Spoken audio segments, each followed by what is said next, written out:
The woman who accused Jay-Z of sexual assault has already dropped her lawsuit. But now, for the first time, you're going to hear the story behind the bombshell accusation that has since been withdrawn. Jay-Z's lawyer says it should put to rest any doubt about his innocence. This morning, the woman who said she was 13 when Sean Jay-Z Carter and Sean Diddy Combs sexually assaulted her after the 2000 MTV Video Music Awards is heard talking to private investigators about her claim and agreeing that Jay-Z did not assault her. But Jay-Z you're saying he was definitely there? But he had no part in it, or he was just... He was there. He was just there, but he didn't have anything to do with any sexual acts towards you. It was strictly... Yeah. The woman is also heard saying her lawyer put her up to suing one of the world's most recognizable stars. He was the one that kind of pushed me towards going forward with him. With Jay-Z? Busby did? Yeah. Do you know why? No. ABC News exclusively obtained a minute-long excerpt of the recording made days after the woman, identified as Jane Doe, permanently dropped her lawsuit against both Carter and Combs last month. The people around Mr. Carter wanted to know what happened behind closed doors. And so they asked for her to be interviewed. The interview occurred, and the tape speaks for itself. She says, in no uncertain terms, Mr. Carter did not do this. It is effectively a lie. And the only reason Mr. Carter is even involved in this is because she was pushed to involve him, pushed to include him by a lawyer. The accuser's lawyer, Tony Busby, called it a blatant lie that he pushed Jane Doe to sue Jay-Z. And he sent us this recording of a phone call with his client. They say that they have you on tape denying that Jay-Z assaulted you. Is that true? No. I don't. I've never said that.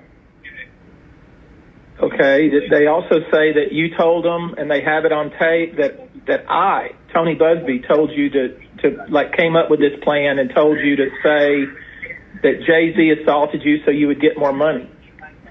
No. Jane Doe said in a court filing, although I ultimately chose not to pursue them, I stand by my claims.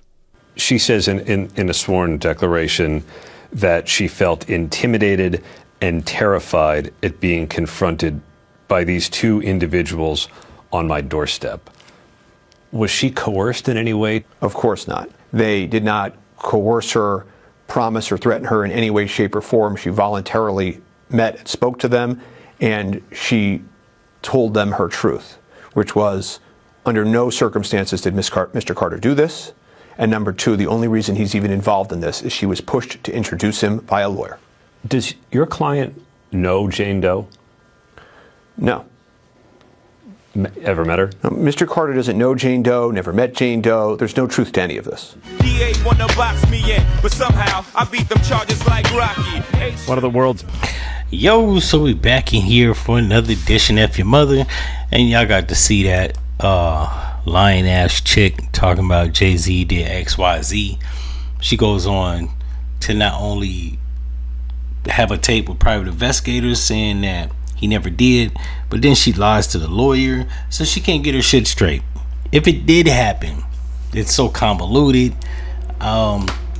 She don't even know what happened.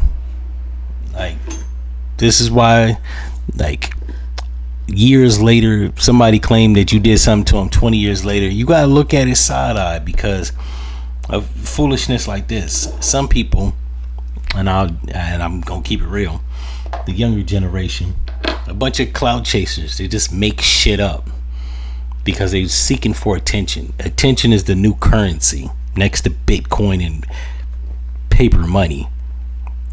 A person will literally say something they know isn't true, look foolish, and not care because they're trying to get saw.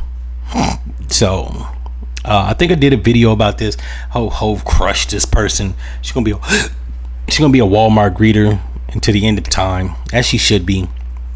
I think if you lie on a person and make up shit out of thin air, I believe if you lie on somebody and file charges that could possibly lead to criminal charges, you need to be indicted. Straight up. If you say that a man RA'd you or SA'd you and that's not true, you need to be charged. They just like there's a charge of RA or SA, it should be a charge of lying of RA and SA. And you gotta go to jail. I think the mandatory for lying about somebody doing something to you, 5 years.